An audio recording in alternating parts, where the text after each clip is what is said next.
Are you spending enough time on prospecting? Probably not, according to Mike Weinberg in Sales Truth.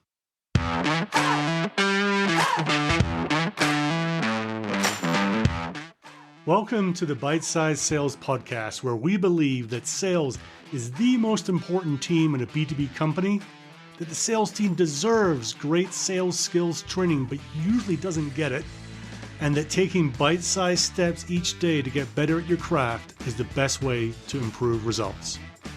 I am your host, Andrew Monahan, and I'm using my experiences in B2B sales to bring you simple, actionable ideas every day to help you get better.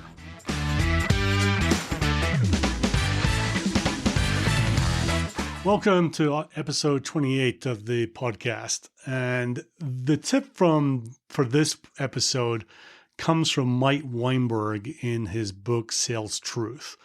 And as you might imagine from a guy that writes a book that's name is Sales Truth, he talks a lot of truth. He takes candid to a whole new level, and he's not afraid to speak his mind and hit you pretty hard between the eyes with what the reality is that he sees and probably you're experiencing. In this area, I think if you're someone who's not entirely happy with the amount of quality opportunities in your pipeline, you're not alone. I know many salespeople, teams, and frankly, sales leaders, managers who look at their pipelines and are not that happy either. And having a smaller pipeline causes stress all around, right? It puts a lot of focus on you as an individual and as either as rep or as a manager to execute really well on those that you have to be able to hit your numbers.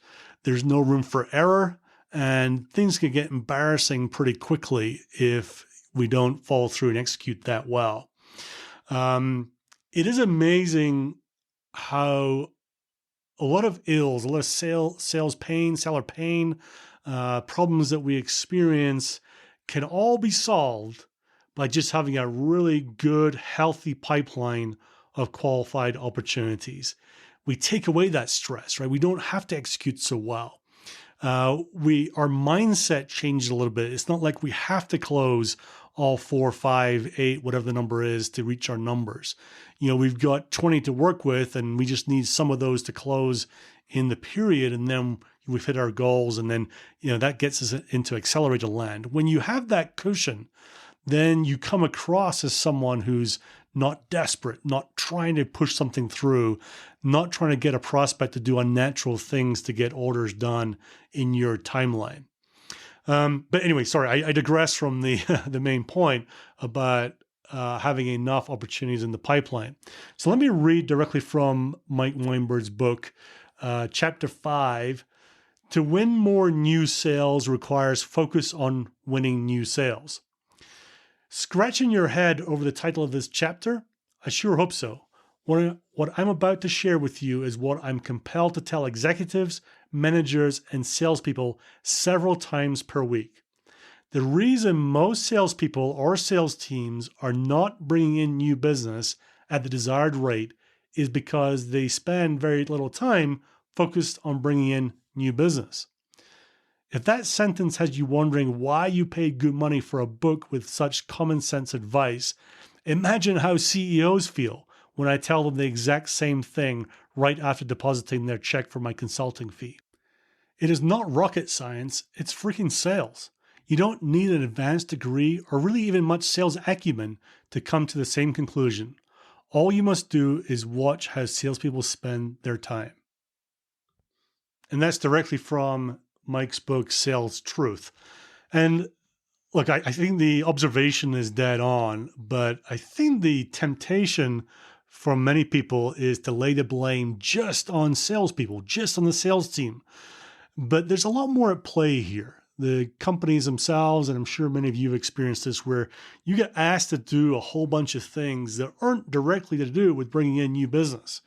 You might have to work on reports and feed things up to the senior leadership.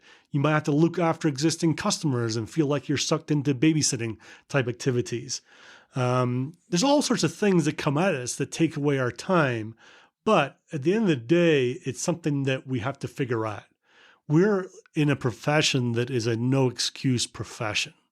the implications of not hitting numbers over time and not producing the results are that our jobs become questionable. And it's usually most sales cultures, it's not okay to say yes, but, and have, reasons why it never happened.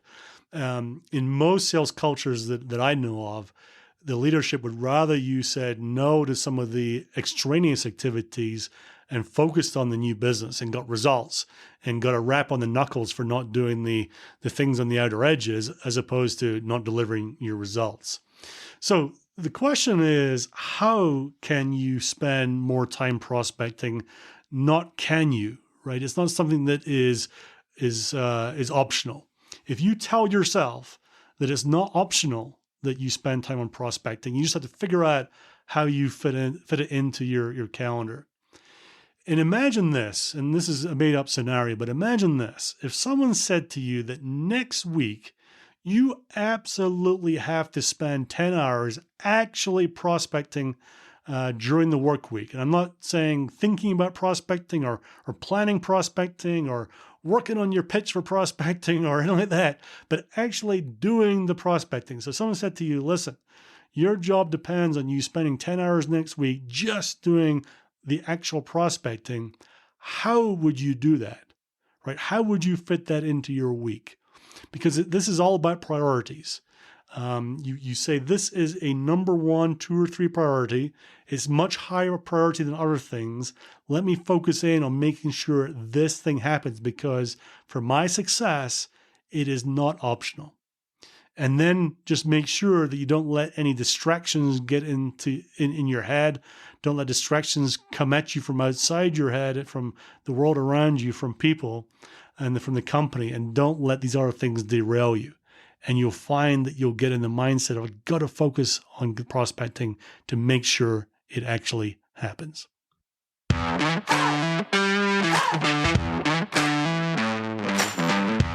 If you like this episode, please share it wide and far. Spread the word. I get energy from seeing people download and use this content. So please just take 20 seconds to share it with anyone you think would like it too.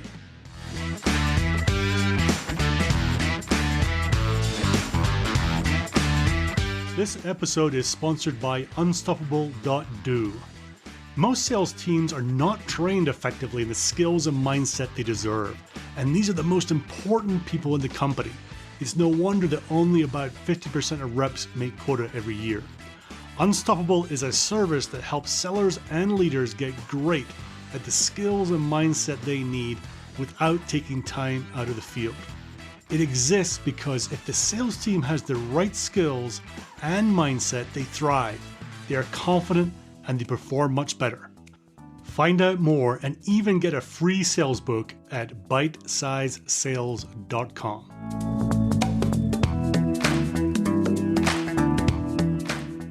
And now to wrap up, as Pedro Vidal, VP of Sales at BlackBerry Cylance, may or may not have once said, training without implementation is just entertainment, and pretty poor entertainment when Monahan does it. So make sure you take action on what you learn and keep getting better every day. This world does not need more sales BS, so don't create any more. Be great at the fundamentals, be honest, be real, be yourself, just do not BS. And finally, I'm signing off as the great Joe Sexton would by saying, gone to sell.